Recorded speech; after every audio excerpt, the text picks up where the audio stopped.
be agile. It can be very easy for all of us to get really tied to our opinions and say, oh, this is how I see the world and this is how I think things should be done. But if you have an open mind, maybe there's ways to do things differently. So always be open to new thoughts and ideas, but at the end of the day, trust your gut with what you think is the best path possible. So I think finding that balance can be incredibly valuable, especially at early stages.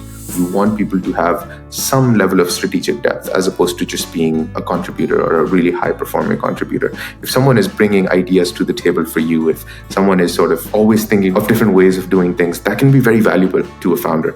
And the flip side is someone can be an incredible hire, but if they're not a great fit for your team and you think that on the whole they're being a net negative to the team, then it's important to recognize that early enough and consider your options.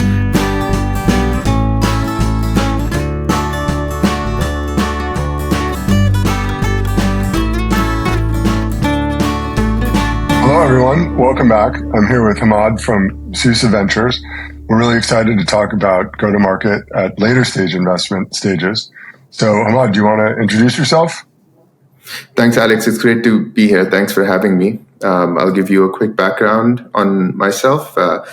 I started my career in investment banking, joined Wells Fargo and then Morgan Stanley as an investment banker, worked with tech companies, financial services companies, before transitioning to late-stage private equity at Vista Equity Partners, focused on software investing. I've been with Susa now for over 2 years, and I focus on our early growth investments. We were historically a seed-focused fund. Today, we're a multi-stage fund, and we invest out of 3 fund families. We have Hammad Ventures, which is focused on pre-seed frontier tech investments. We have our core seed fund, which is on Fund 4 now, a $125 million fund that we're currently investing out of, where we aim to lead and co-lead seed investments. And then we have a growth vehicle. It's a $250 million Fund 2 that we also raised in 2021, which is focused on investing in companies at or around product market fit. For us, that means Series A through Series C. And this is the part of the fund that I focus on the most. Awesome.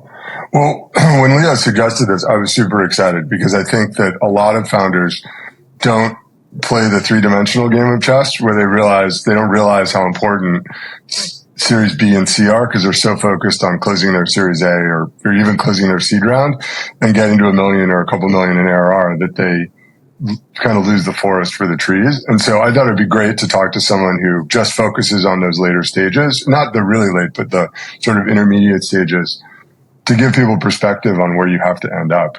So I thought we'd just start with what does go-to-market look like at the stages where you focus? What does good look like? What does the team look like? Sort of all the things around how you look at go-to-market when you're looking at a new company to invest in. Let's start from the basics here. So I really start looking at companies once they're past the seed stage and they're coming up for Series A. There's a lot of evolution that happens from when you close your seed round to when you start coming up for your Series A. From a product perspective, you go from having a vision and an MVP to having a more built-out product, something that customers have started using much more than the initial design partners or the initial contracts that you maybe had at seed. You have hired a lot more people as a founder, obviously, which changes the nature of the firm a little bit and adds evolves the culture a little bit more as well. From a go-to-market perspective, specifically, one of the biggest changes that happens is a lot of times you start evolving away from founder-led sales to a bit of a hybrid model. You start hiring AEs, maybe you already have a VP of sales in place. The founder starts sort of moving more towards supporting the sales team as opposed to taking charge on most sales conversations. That would be the case at seed. So there's a lot of evolution that happens from that perspective, but there's one common element that starts happening more and more often the closer you get to Series A.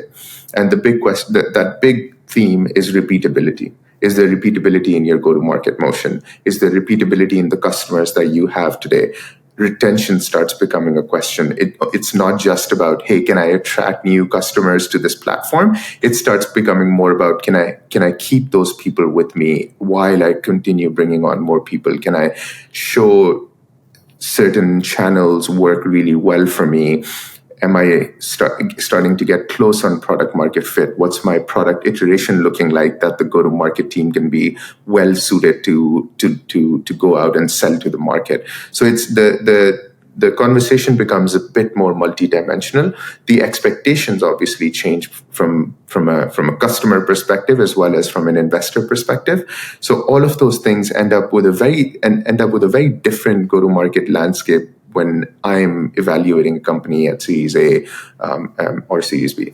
So I really like how you started. I mean, obviously it's a broad question, but like with that sort of the rest of the company, right? The number of people, what's going on in product.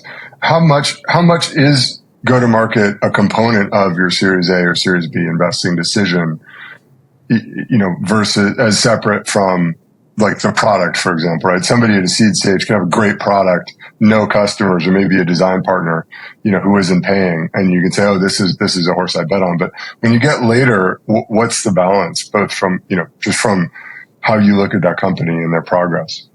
Yeah. So I'll say one thing, and then we can talk about the product versus go-to-market discussion. Even at Series A and Series B, one thing that stays true and a theme that gets carried over from the seed stage investing is the focus on team. So number one, before everything else, the biggest thing for me is, who am I backing? Why am I backing them? Am I finding that vision, the long-term approach? Do I want to go work for this founder? Do I get excited and hyped up about what they're doing? So that's the baseline. And I think that's what pre-seed and seed investors focus on a lot. And that's certainly something that Series A and Series B investors focus on quite a lot as well. From a product and go-to-market perspective, those then become sort of second and third things that you think about after you're thinking about team. And there's certainly a diversion away from just looking at product and starting to think a little bit more about go-to-market. It starts becoming more about contextualization of the product with the market that you're investing in, and the market that you're spending time in. And that's where, I hate to say this, but it depends from company to company. In many cases, you can still be okay with product heavy story and a product first iteration where the go-to-market might be a little less developed and nuanced than what the average might be. This certainly tends to happen a little bit more with very technical products where a lot of iteration is needed or required to build a great platform. This tends to happen more with enterprise-focused applications and platforms where you need to go a lot further than where you would want to be, say, if you're building an SMB software. So in those cases, investors will give you credit for a little bit less maturity on the go-to-market side if the product vision is extremely clear. Whereas if we're not talking about those specific markets, then the focus is, well, if you have a product that is ready for the market, then we want to see signs of the market also beginning to adopt that product well. So in those cases, the balance shifts a little bit more towards go-to-market than towards product at Series A and beyond. Super helpful. I think that nobody loves the "it depends" answer, but the reality is, as you say, like if it's a more technical product, there's more of an openness to an earlier or less mature go-to-market motion. You talked about repeatability, and I guess where does that fit in your looking at whether it's the team composition or the actual go-to-market processes themselves? I think it transcends both of those factors at the end of the day. The easiest way to think about the quality of the product is, you can obviously have an independent opinion on what the product strengths are and if it's truly better than anything else that is out there in the market. I think that's completely fair. But for a product to be great from a commercial perspective, you need to see that in the context of the market itself. So I think that's where that repeatability comes in. One thing, when we think about the term product market fit, one thing that happens is There's two definitions that get conflated there. The first definition is very much more around, does the market want this product? And is the market excited about this product? And the second one is more around and this one tends to be more implied. The second one is the company growing quickly? And that's often thought of as reaching product market fit. That's honestly two sides of the same coin for me, at least from my perspective. The reason why a company might be growing very quickly can be very much because they've delivered the product value to the end customer and to prospective customers, where they're able to show that it's growing very, very quickly. When you think about repeatability, you think about it from, can I show a potential ICP existing for us in multiple different iterations with customer A, B, C, D, and then it also comes in the form of, hey, can we keep a customer with us? And is it an enduring value and not just something that might be one time or important for 3 months or 6 months in the year, but something that a customer says, this could really help us over a 5-year period or a 10-year period, and we're going to show our intent to wanting to do that by re-signing with you in year 2 and re-signing with you in year 3. So both those repeatabilities from existing customers and new customers implicitly also show you that endurance from a product perspective.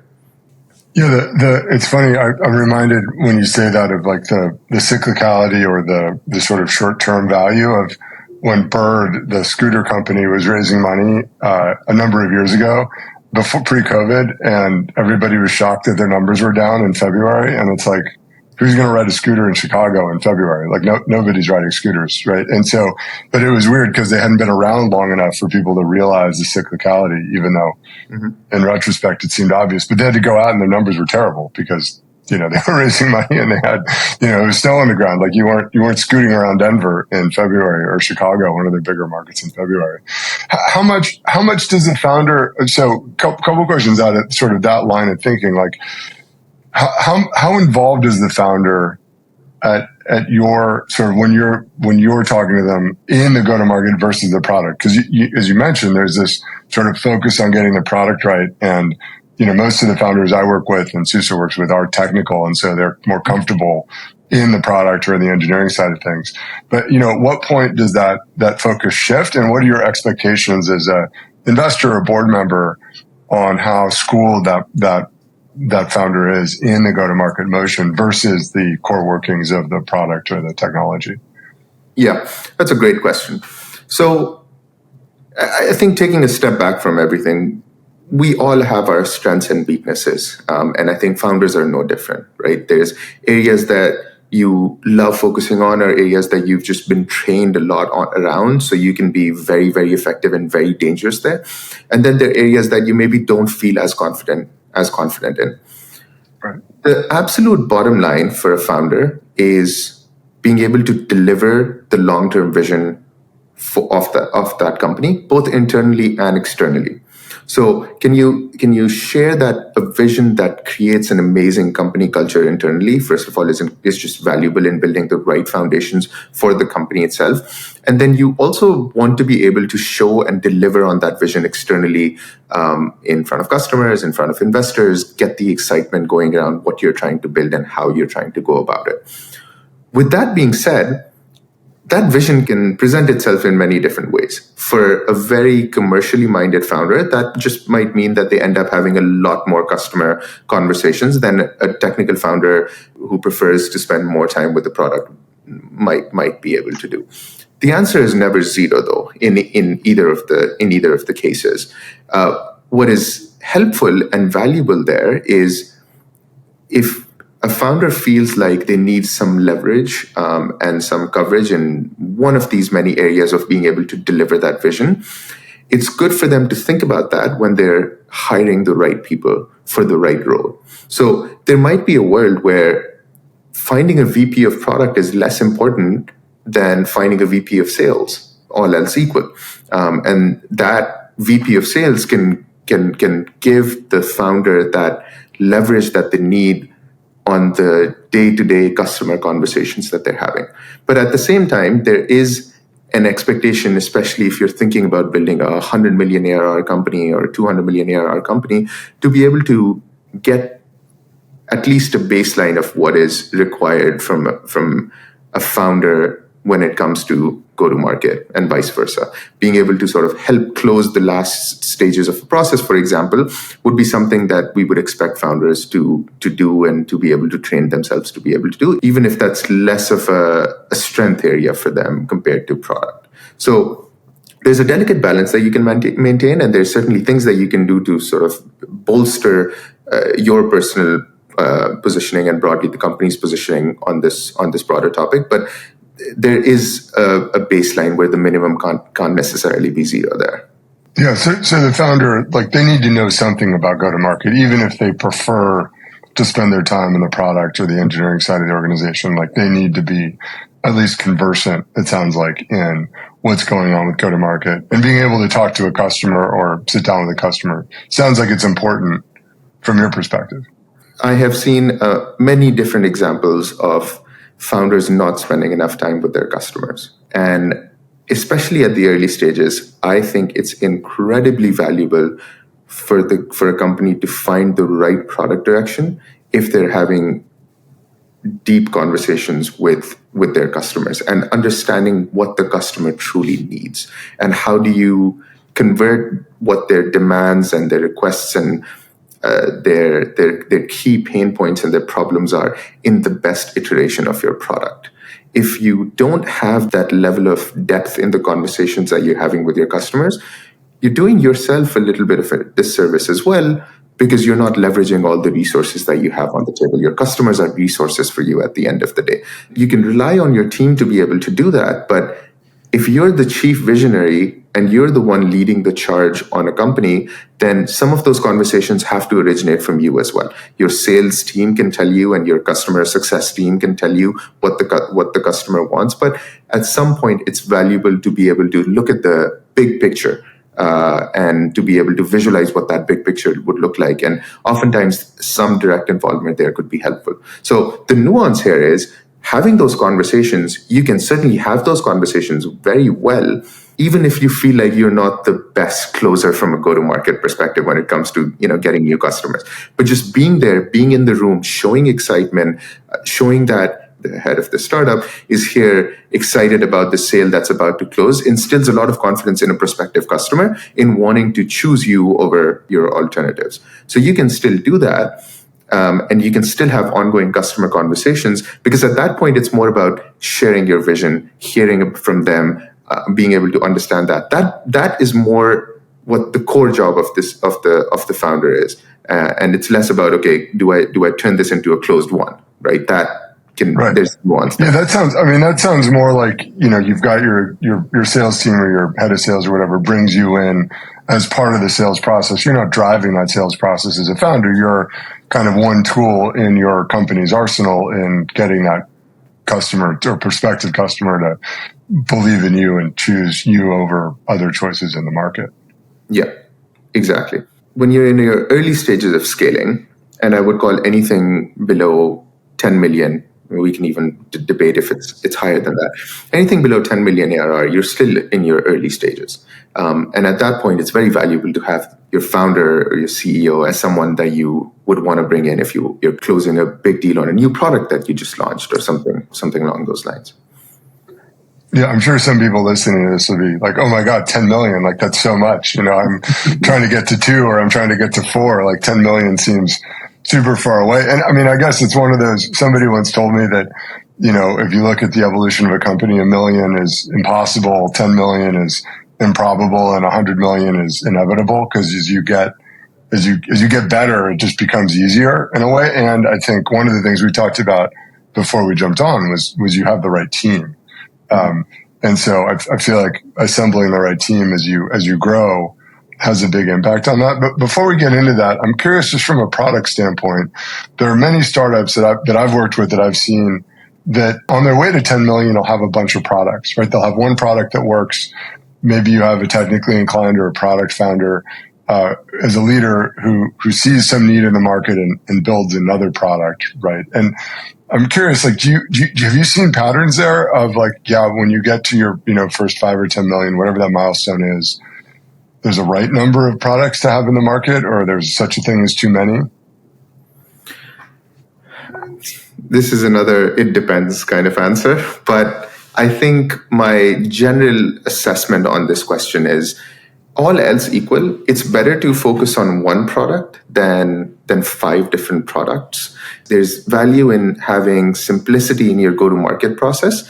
If your go-to-market team is selling in one product and is able to sell that well, it's much easier to do that than having three products, maybe two and a half, three ICPs, which could be a mix and match of all of those different products, and your product team needs to iterate for three different buyer personas as well at the same time. It just adds a layer of complexity to the company that you as a founder have to absolutely be sure is needed, either because that's how your market is set up or because that is what will generate the most value for you, not just in the short term, but over the medium and the long term as well.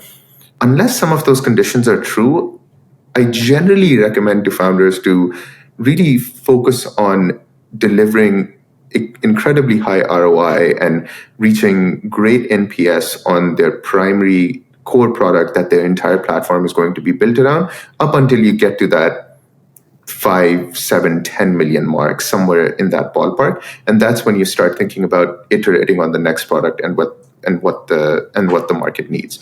So it's a delicate balance that you have to maintain between it being agile in the market, because it's true, you can lose product market fit if you're not agile.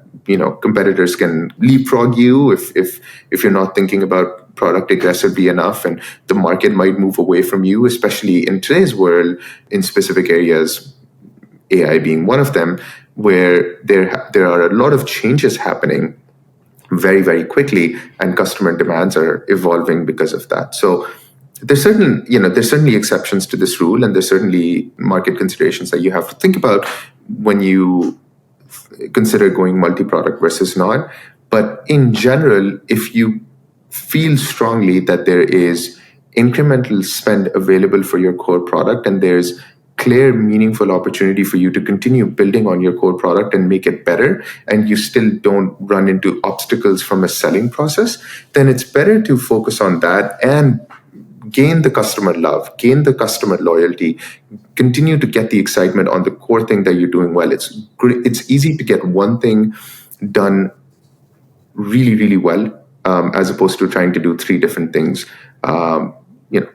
somewhat well. Right. Yeah. I mean, it's good to have that sort of 5, 7, 10 million number, because I think there is this temptation once you find product market fit and you've got a couple million and you can see the pipeline and you've hired the right team and the pipeline's working, right, to think you can move on. Because especially if you like doing the product development, you like doing that 0 to 1, right, and that's what you gravitate towards, it's really easy to say, oh, like I figured that out, my head of sales has it, I'm going to go build this other product and we'll sell it to those people too. And I think it's easy to underestimate the distraction, both for you personally as an individual, but also for your team. Because as you said, right, your team's growing through that period. So now you have more people to train on 2 different things or 3 different things or 2.5 things. And everything becomes harder to manage. I'm curious what that looks like from the investor standpoint, because the other people you have to educate are your board and then, your next round of investors. Do you see that in pitches when people say, oh, we have these 3 products? Like, do you immediately start thinking, like what, was that market not big enough? Or, what are the questions that brings up for you? Certainly some of those questions come up, especially if this is a scenario that I'm coming across in a pitch as opposed to a company that I'm working with. The immediate first question is exactly what you mentioned, which is, wait, was the market not big enough for product A if we had to transition over to product B? The second question is, okay, there's a level of complexity in the go-to-market focus of this team that I need to understand well here. Maybe product A can't be sold without product B, in which case, is there something unique about this market that I need to understand really well? Does this need to be more of an end-to-end play for this platform broadly to work really well in the market? So you start thinking about that context. You maybe start putting a little more emphasis on the product team as well, because if you're building an end-to-end product, there's going to be multiple components that will have to be built out in the future. Then the conversation is around, okay, how do I quantify the efficiency of the product team to be able to do this again and again if they have to do it at another another incremental ARR level. Do I really believe in that? And then the one additional layer there is, well, I need to really understand the go-to-market journey of this company, and have a very open conversation around, okay, how do you sell, and how do you sell between all of these different products? How is your pipeline different for each of these different products? Are you still going in with the land and expand strategy where you're selling your core product and then you layer on 2 other things, or do you have 3 different buyer personas for each of them? And then that changes the calculus for us in some regards. I would say on the whole, land and expand is better than having 3 separate sales motions for 3 different products. Right. But that's a different topic. Well, I think that gets into one of the, so there are a couple other things I really wanted to cover. One of them is modeling, because I feel like when you're early stage, you have a single page Excel model that represents the whole business, because it's pretty much only costs at that point, right? You need to prove that there's a market out there, and that can be done in a few lines, right? But you don't know enough to really have a detailed funnel and have different ICPs with different costs of acquisition and land and expand and the metrics around that. But when you start to see companies, what are your expectations for, if not the sophistication, like, 18 tabs, but more just like the level of understanding? And is that, how much of that is the founder knowing it, and how much of that is the founder having the right people who really know it? Yeah, great question. So let me start from the last part of your question, and then we can get into some specific metrics there as well. I think it's perfectly fine for a founder to not be, an Excel super wizard, who's just in the model, sort of changing things all the time. And if that's not the case, then they need to have the right person around them to be able to do that. I actually think a VP of finance, and this starts to matter a little bit more once you get to the, more closer to the 10 million mark, as opposed to being closer to the 1 to 3 million mark. But having a great VP of finance, for example, can be incredible leverage across the entire organization, not just for the CEO, but then also for other C-suite execs across the board. A lot of founders don't realize how important cash management becomes too when you get to that 10 million range. Like you're depending more and more on your revenue to pay your payroll than you are the money you raised, and all of a sudden your growth is, if you're doing a good job of that, you can grow much more quickly. I assume that's what you see. Exactly. And then you can also, I often like to tell companies that I work with that if they do have a VP of finance person, or if they're considering a VP of finance or a head of finance person, they really need to be the glue that holds a bunch of different parts of the organization together. Like, they need to be close to the sales team, they need to be close to the marketing team, even the product team, and obviously the founder as well. Being able to actively propose ideas that will improve efficiency within the organization, that will bring the right things in from sales, being able to understand their pipeline really well, what that means for them from a forecasting perspective, being able to be the first line of defense in some ways in accurately assessing, wait, this metric is going in a different direction. We need to sort of, keep an eye on this, and be able to attack it at the right place at the right time. So if it comes up in one of the conversations with the sales team, for example, being able to address it there can be a lot more valuable than going through an iterative process where it goes to the founder or the CEO, and then it goes back to the VP or the head of sales, and then it goes back to the finance team. I think from that perspective, there's a lot of value that you can certainly deliver. Coming back to the broader question, we kind of went off on a tangent there a little bit.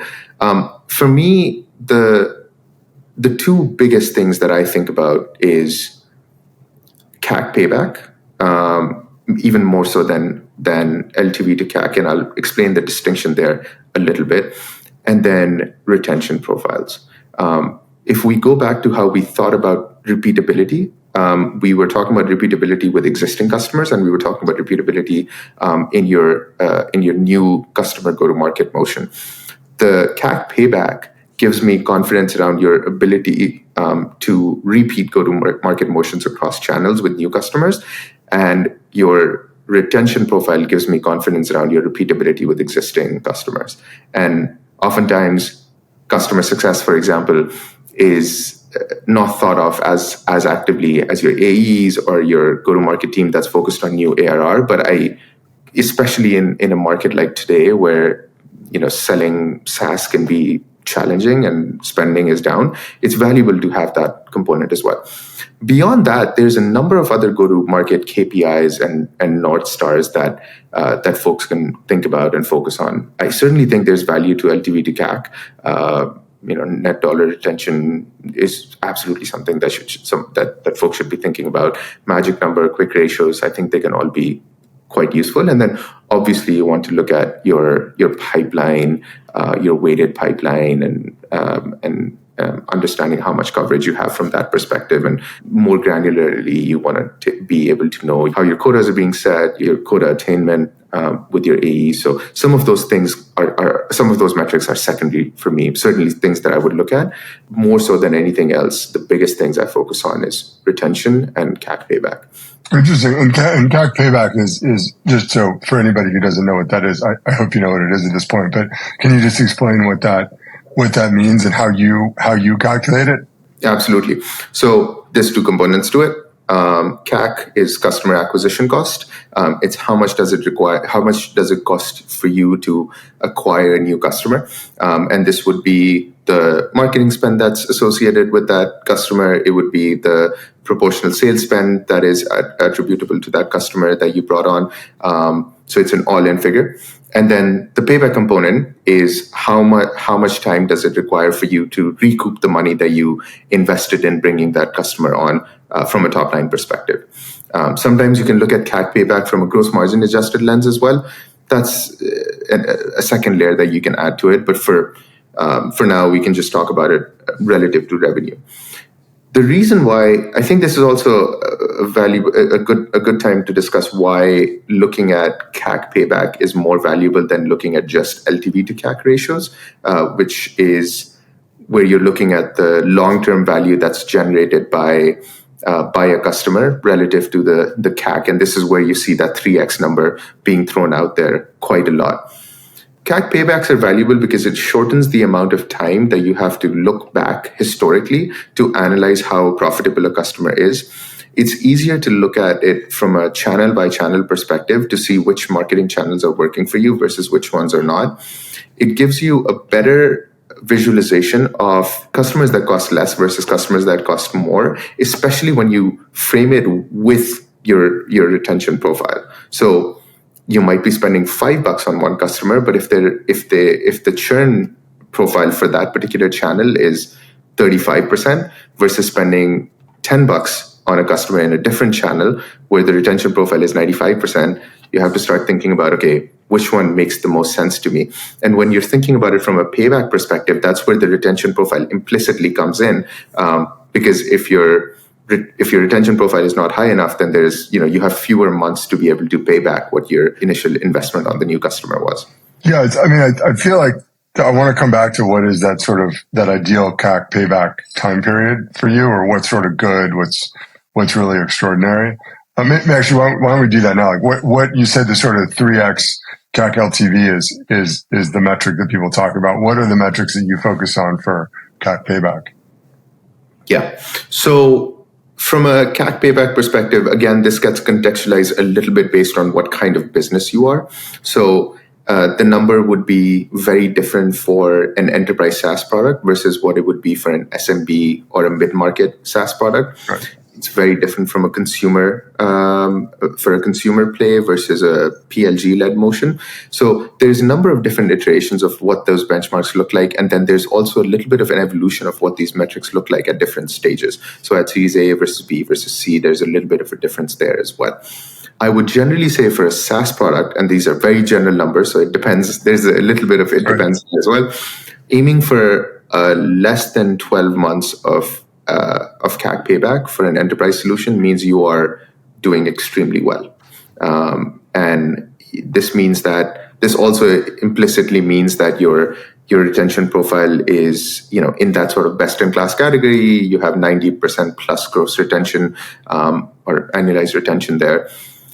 If you have more of a consumer business, for example, consumer businesses tend to have higher churn profiles, and it's difficult to sort of get them to the same level as an enterprise SaaS product, and certainly is not something that investors would expect. But if you can get to month one or month two CAC payback on some of those products, that means you're doing exceptionally well, and you're doing, you're getting the business at a place where growth can be profitable on a unit economics basis for you, and that's the name of the game at the end of the day. Can you grow efficiently? Because you said, we were talking about what it takes to go from 1 to 10 and 10 to 100, and all of those different stages, seem very difficult and improbable. But the reality is the easiest way to, the most important thing in that entire journey is, can you get efficient, profitable growth?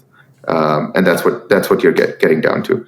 Right. And that's what CAC payback is measuring for you, is how profitable is that growth. It's sort of the other side of the sales cycle coin, which is like the key driver to a good enterprise, to improving your enterprise sales process, is just shortening your sales cycle. Like, the faster you go from that initial conversation to cash in the door. Similarly, like, if you paid a bunch of money for that initial conversation, you need, the sooner you get that back, the sooner the faster you're able to get profitable. I mean, it's a 12-month payback, which is, in line with what I see also for top performing companies, is a very cash consuming process, because that's revenue, that's not gross profit. So even though you got your sort of CAC payback in 12 months, on a cash basis, that might be 15 or 18 months before you actually recoup all of the costs associated with servicing that customer in addition to acquiring them. So it's, even though I think people look at the enterprise sales motion as this, solution to all their problems when they're an SMB. Like, oh, if we just get one $500,000 deal, right? And they don't realize that, like, the cost of getting those deals at scale, right? You might get lucky once, but the cost of doing that repeatedly with the sales team that's tuned for that, in the marketing motion, the conferences, the T&E, like the expenses that are tuned for that is large, right? To, doing it once, like, most investors aren't going to care. Like, oh, you got one big customer. Like, show me the repeatability of this process. Like, it looks like the founder just got lucky in that conversation. Not to dismiss it, like, it's still great, but it's not the same as, like, a repeatable process with AEs that are carrying the bag and, clear metrics on what works. I think this is a great observation. There's two things I'll say on this very quickly. The first thing is, if we take a step back from everything, we take a step back from go-to-market and just think about broadly how enterprise value or how equity value gets generated and how it gets evaluated by the market. This is the reason why, SaaS valuations are the holy grail across the board compared to all other industries, is the recurring nature of them. So if you're able to land a one-time contract, it's amazing. But if that recurring nature isn't there, it's not just about being able to bill people regularly. It's about being able to see that recurring nature, from start to finish. And that one-time contract doesn't get you there. So when you think about it from an equity value optimization perspective, it can be great for you in the short term, but not necessarily, the most amazing thing if you're not able to sort of act on it over and over again.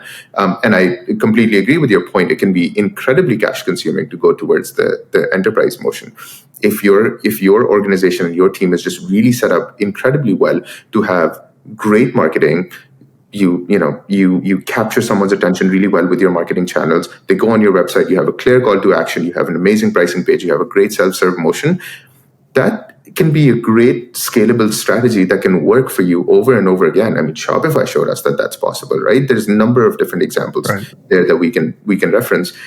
Do you really want to go after that one enterprise sales contract that's going to consume 9 months of your life and 9 months of your AE's life, and it will require high touch motion across the board, and they will have a list of requirements that your product team is going to want, they will need from your product team to execute on, and then at the end of the year, they may not come back to you for whatever reason. It's important to decide what the right go-to-market motion for your company is, as opposed to what the right go-to-market motion is that has worked the most for everyone.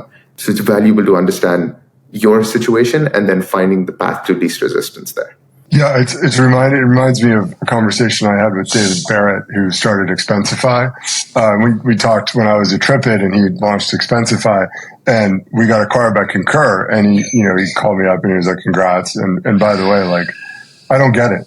And I was like, what don't you get? He's like, I don't get this enterprise sales motion. Like I sit here, people sign up for Expensify, I don't do anything, right? They just go to the website, they sign up, they pay whatever it was, $10 an expense report or $10 a user a month at the time, right? You guys you have all these $500,000 salespeople that go around and spend a year trying to convince Microsoft or, Expedia or some big company to use your software, and you make less money per user than I do. Like a lot less. It was funny because it was the exact same product, did the exact same thing, solved the exact same problem, and the product-led growth, self-serve sales motion was. Concur was a public company, was doing quite well, but at the same time, there was this other solution to the exact same problem that was also doing on many metrics even better, and especially when you look at NPS and customer satisfaction, people, myself included, sorry, Steve, liked Expensify a lot more, just because they had to focus on the customer. I think that's where you get into that sort of go-to-market overlap. Concur, that when we joined them, they said that they had an NPS of 95%. I was like, oh, that's high. I've used the software. I kind of don't believe you.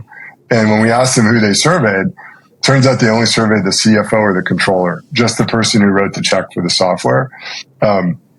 So, I think some of that's when you go that enterprise route, you end up getting pulled a little bit further away from your user also. So not only is there a cost in hiring more expensive salespeople, spending more on travel, doing a lot of more expensive things to win those deals, but also, if you put your customer first, which most successful startups do, you just end up spending more time with procurement or more time with legal or more time with people that are not actually, meeting the needs of people that are not your actual customer. Yeah, and this is just the case with with enterprise versus SMB. I'll give you a personal example here. Susa is a very small organization. We're 13, 14 people in total. So when we're thinking about procuring software or evaluating a product, if I'm the one doing it, then I'm the power user. I will be the internal champion for a particular product, and I'll be the best person that you would send a survey for an NPS survey to, and I would be the one that you would talk about, in terms of product improvements, whatever the case might be. You go to a 1,000-person organization, your power user is going to be very different from your check writer. It's going to be very different from your internal champion. It's going to be very different from the admin. So there's just layers that get added, and you as the vendor need to be very agile to be able to attack and address all of those different problems at the same time. And one other thing I would add here, this goes back to my my time at Vista. I used to work very closely with Mindbody there as well, and it's been a very interesting example of building an amazing vertical SaaS company over the years. But when you are being pulled into different directions, especially enterprise versus the SMB mid-market, the self-serve versus the more sort of outside sales model, it can take a toll on the company's DNA as well, and what the company really stands for and where the company or where the product is going to go. More often than not, as you mentioned with the Expensify example, companies are better served at doing one versus the other. It's hard to nail down both of them at the same time. Mindbody was incredible when it came to being able to deliver for larger customers. And the big topic for conversation for us, used to be, well, how do we replicate this on a self-serve basis for some of the smaller gyms and spas and salons that we were also servicing, and balancing product needs as well. So your product team doesn't get overwhelmed into being pushed into one direction versus the other when it comes to delivering on product enhancements. So those things, matter a lot. And it's not to say that one can't deliver great outcomes versus the other. It's really more about finding what makes the most sense to you, and the ability to sort of act on what you think makes the most sense, but then giving yourself room to readjust and reevaluate if a strategy isn't working. That triggered a question to me around your experience in Mindbody around pricing, because you have an enterprise deal, or you have like a larger, 50, 60K, whatever that looks like for Mindbody, recurring revenue deal. And you can invest very differently than when you only get $10 a month, right? And you're not sure you're going to, as you said, right? Are you going to get 2-3 months? Like that would be good in the SMB and consumer space. Is that something that you spend time on, or you spend time on with your portfolio companies around pricing? And are there things that people do that are obvious mistakes that are just, things you advise against? Yeah, I think one of the biggest mistakes that I've seen early stage founders make is undervaluing their own product and undervaluing their own solution. I understand the need to offer discounts and incentives, and in a challenging environment, it can be valuable to deliver some of that, especially if you know that it goes beyond just the value that they're seeing in your product and gets to sort of more broader macroeconomic environments. But on the whole, if you think about how much value you're delivering from your product and the hard ROI that you can quantify for a customer relative to how much they're paying you for that ROI, you got to bring that as close as you can. And the reality is the best products will have pricing power in the market. So if you are struggling for pricing power in a normalized market, it probably means something, and it's something that you have to explore a little bit more. So one thing that I like to say to founders that I work with is it's better to have 10 customers who absolutely love you than having 50 customers who just kind of like you. Because the ones who kind of like you are not going to be the ones who will be the best promoters for you, who will be happy to take pricing changes and pricing improvements. So I think all in all, if you have the best product and if you have the customer love and value and you're delivering the value, you'll be able to deliver on pricing improvements and pricing increases. And it can be a great lever. And it starts becoming more and more relevant the later stage you go. So really this starts when you're talking about 20 million plus ARR. The other component to pricing, which I do think is valuable, is how do you even price in the first place? I think that is another conversation that is important to have, and it's okay to evolve your pricing strategy as you grow. So what maybe worked for you as a seed stage company or as a Series A company may not necessarily work for you when you're Series C. So being able to overhaul pricing, having that as part of your annual or 9 month, 6 month strategy discussion is very valuable. If there are specific benchmarks that you're seeing or specific hurdles that you're seeing where power usage increases a lot more once you pass that, being able to use that in a pricing tier can be incredibly valuable.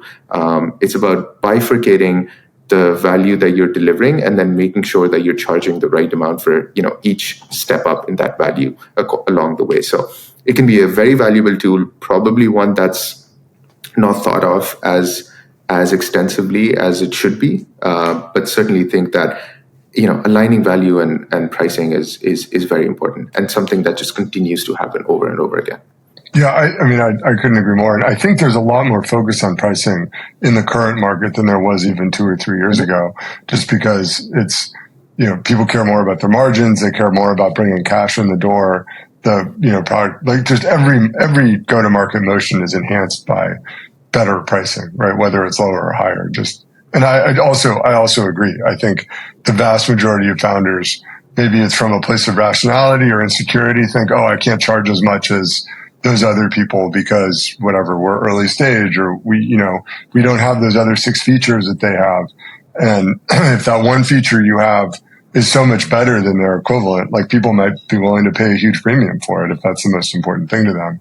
You don't know until you actually do the research. And I have this feeling about technical founders especially, where because they're really smart, they think, oh, I can just do pricing. I can just do go to market. Like, how hard is it? Like, I went to MIT or I went to, IIT or, I'm a really smart person, so it'll be easy. And it's not always the case. Like, there are some things that are deceptively simple. You don't have a lot of salespeople saying, oh, I'm just going to build this feature in Python myself. Like that isn't a thing, but you do have a lot of technical people saying, oh, I can just do sales. How hard can it be?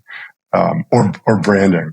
I'm curious what your take is on branding, especially sort of at those later stages, or messaging, identity, whatever you want to call it. Because you touched on, like, if you have good marketing, right?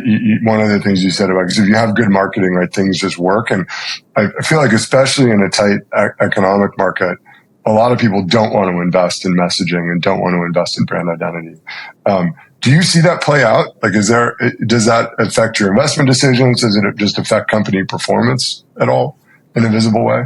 I think having good, strong branding generally, as a general statement in a vacuum, having good branding is better or worse. Right. It's better, absolutely, right? But the amount of time you spend on it is really dependent on what your situation is. If you have, PLG-led growth, if you are more sort of marketing oriented and a lot of your funnel is being built up by your marketing team, at that point, you don't want to cut off the head, right? Like, especially in a challenging environment. So you want to double down on it, make sure to figure out what the right channels are that are working for you and really go after it. The places where I find, founders run into challenges is they see other companies in a space doing something and say, hey, if they're doing it, we should probably do the same thing as well.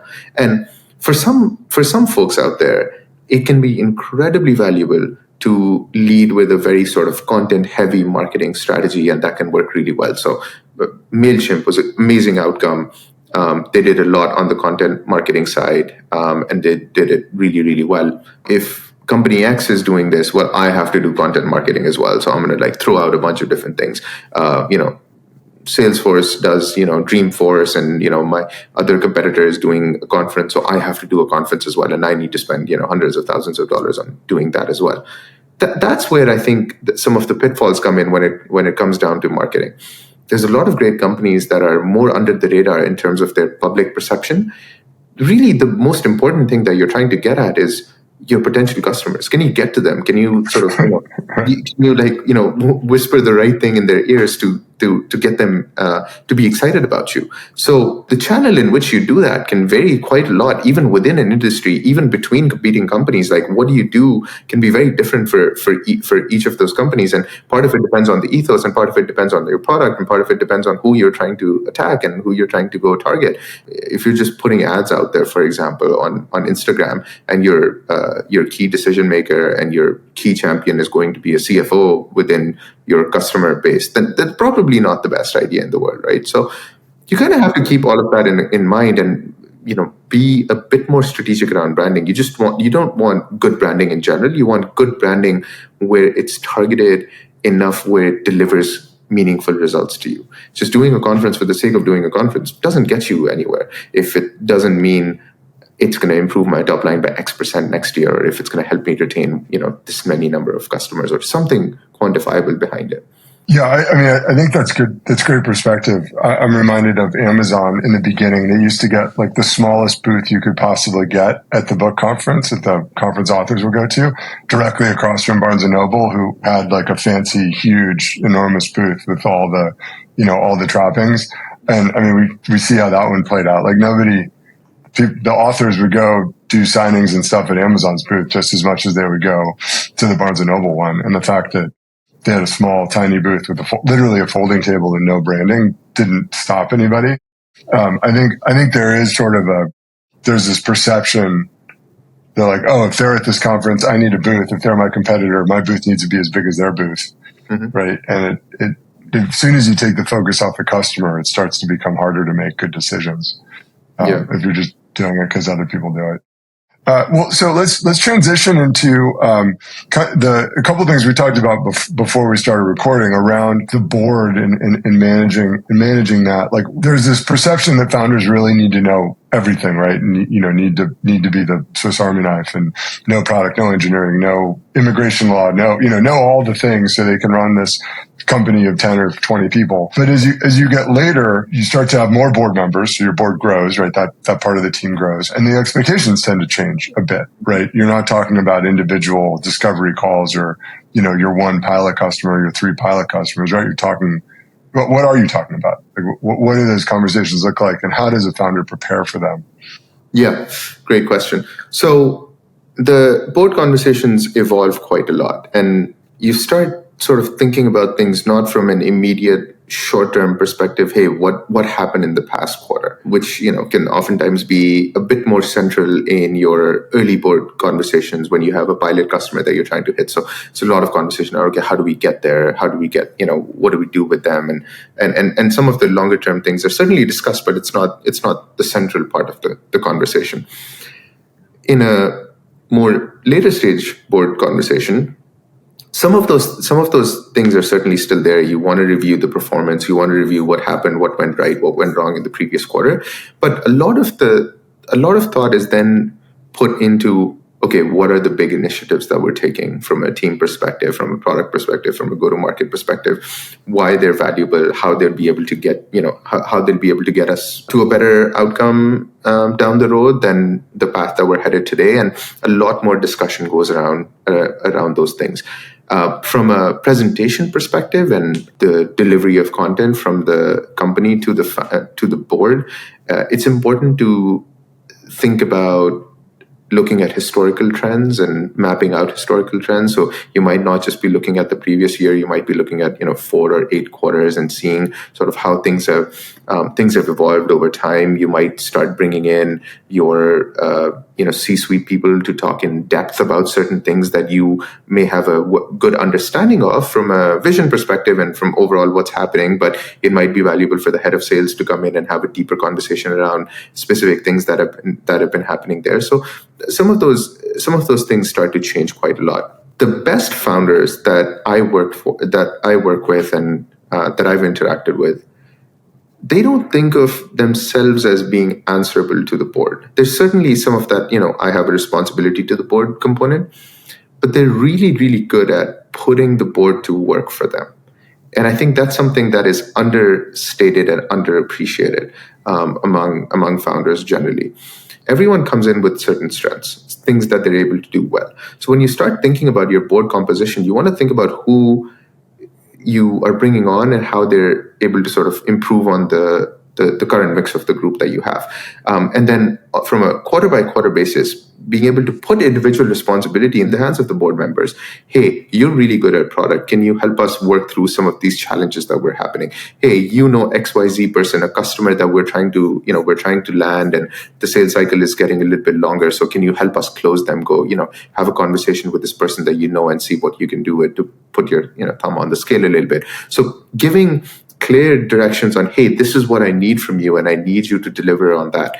Those kinds of conversations, when they happen in a boardroom, I find those to be very valuable, because then I know that the founder is really leveraging everything that they have on the table around them, including their board. And those things can be very valuable. As VCs, we think about how we can deliver value for people and for founders that we work for. And it's important for founders to ask and be upfront about it. They don't need to be intimidated by their board or say, oh, I don't know if they're going to come through for us or not. So I think if you start evolving some of those things, as well as you sort of go along your customer journey, that can be very, very valuable as well.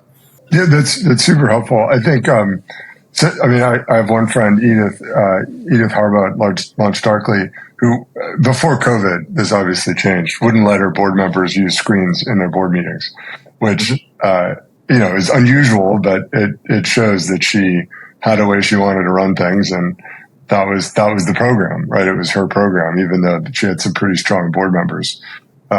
They all went along with it until we all went to screens, and you had to have a screen to do a board meeting, which is a big change. The best structure for any board meeting is, in my opinion, you send over your deck and your slides in advance, obviously, that has the performance component. Hey, this is how we did in the previous year. This is what our budget looks like going forward. Here's 2 or 3 big things that are top of mind for me that I know are going to meaningfully change the direction of the company if over the next 3 or 6 months. So we need to talk about them right now. And there can be themes around board meetings where you're talking about the same thing, over the course of 3 or 4 board meetings, especially if there's evolution in that strategy. But the best board meetings are the ones where you send that deck in advance. You ask the board members to go through it in detail, ask all their questions in advance of the board meeting, be able to satisfy some of those more quick closeout questions, more around performance, more around things that can be answered over email or as a working doc. And then when you get into the conversation, you say, hey, we're going to spend 30 minutes on everything that has happened so far, but I really want you guys to share your input on the things that we're focused on a go forward basis. So it becomes less of a narrative session, and it becomes more of a strategy session of how we need to change things, or how we need to sort of implement X, Y, and Z going forward. And that's where the real value in a board meeting comes in. It shouldn't be one of those things where you're recapping stuff that can already be read and commented on ahead of the conversation. It's a great point and a really good hack to getting more out of your board meetings. So there was one other thing we talked about before we jumped on where I thought, two actually that I think we should hit on. One was they both relate to like what the founder's doing with their time, right? So one was around building out the sort of team around you. And how you do that because, people get tired. You've been doing, as you said, you're looking back 8 quarters, right? Some of those quarters might have been punches in the face. This is still a startup, right? So, how do you deal with that in terms of how do you think about that? How do you think founders should think about team composition around them? So if I were to list the top 3 mistakes that you can make as a startup founder, hiring would probably be number 1 or number 2. Or mistakes in hiring could be number 1 or number 2. There's a lot of discourse around this, and a lot of people talk about it. So I don't think this is necessarily anything new. But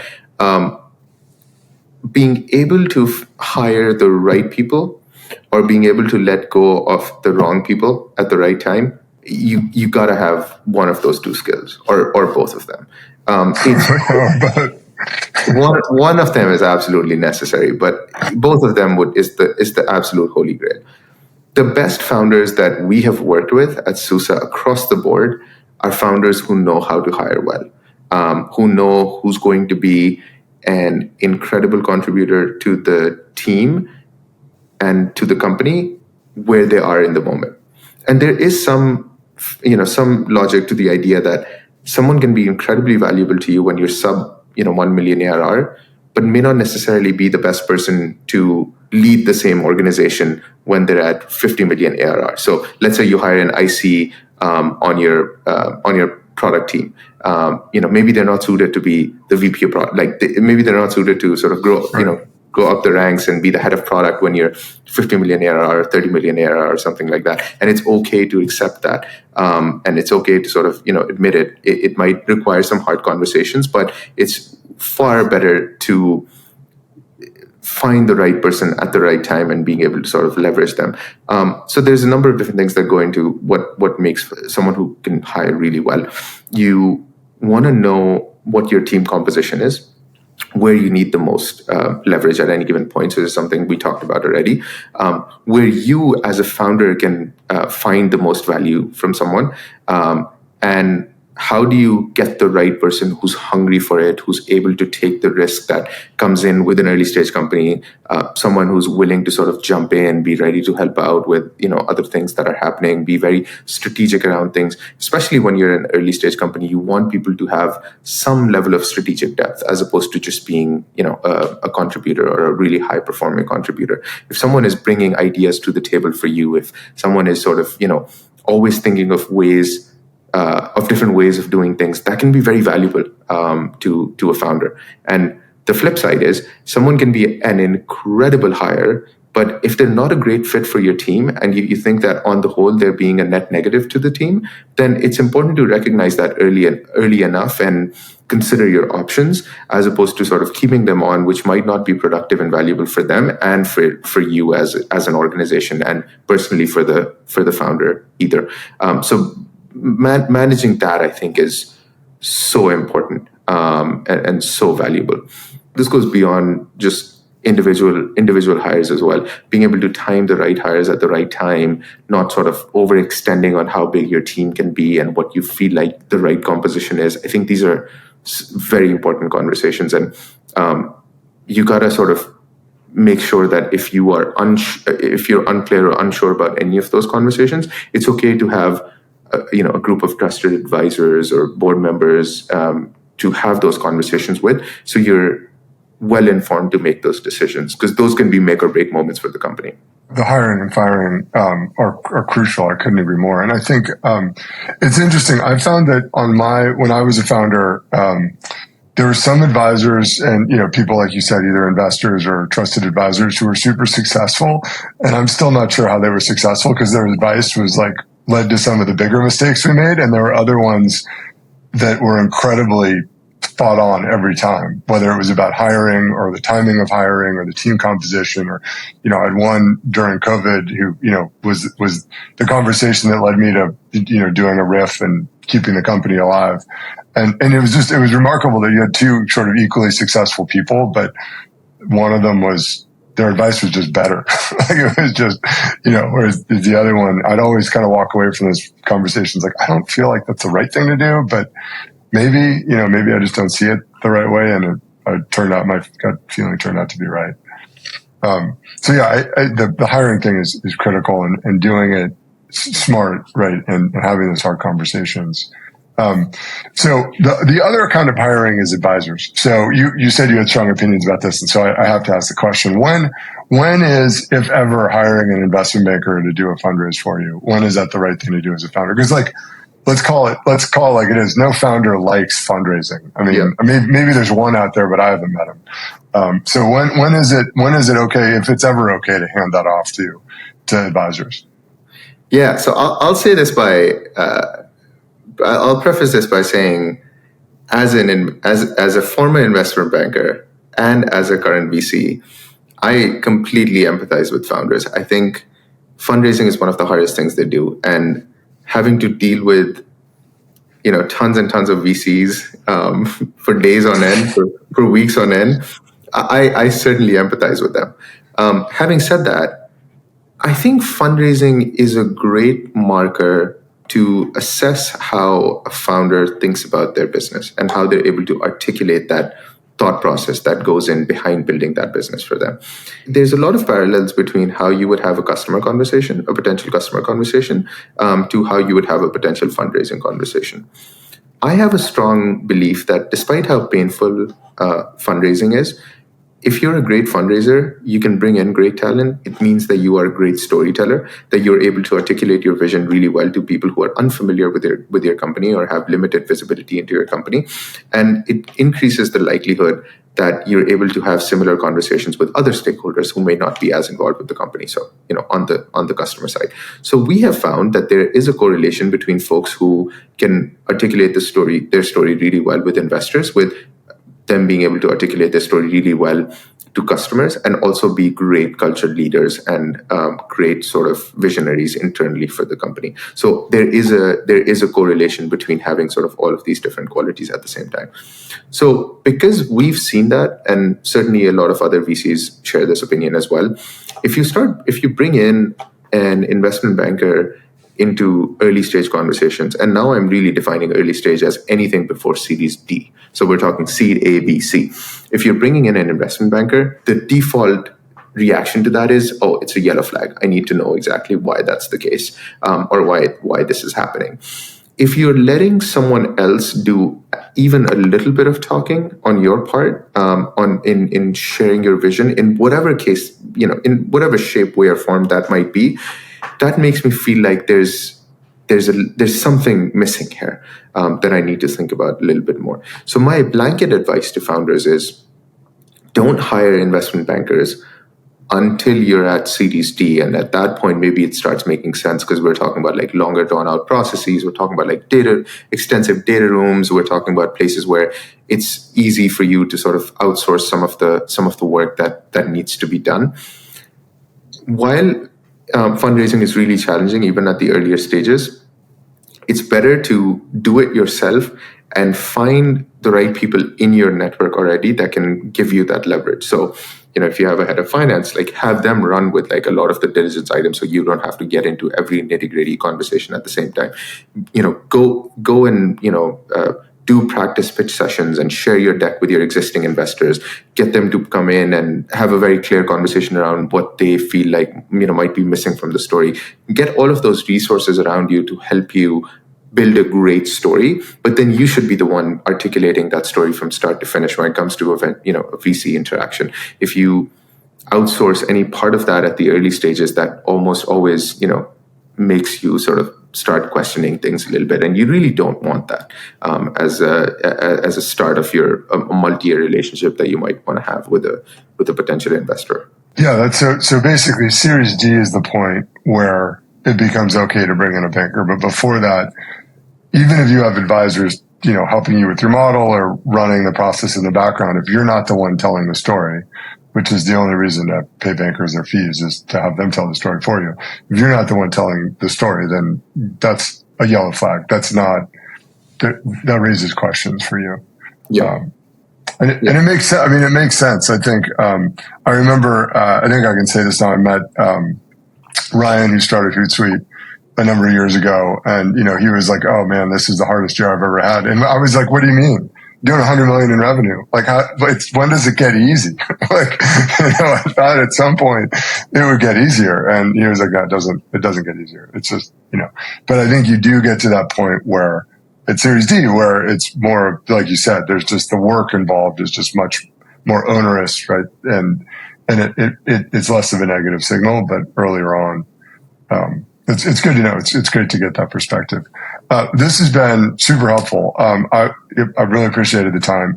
I hope people have learned a bunch from this and gotten some useful tidbits. I love the metrics. I think that's always great to hear where things are and what people look for, because founders don't always have the perspective of somebody who sees, hundreds, if not thousands of companies a year.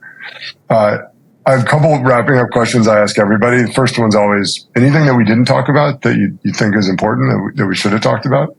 Gosh, Alex, there's so many other things that we should be talking about. But one thing that I would go back to, and we talked about it implicitly in our conversation, is when you're looking at your metrics from a go-to-market perspective, it's always valuable to break it down and look at the sum of the parts.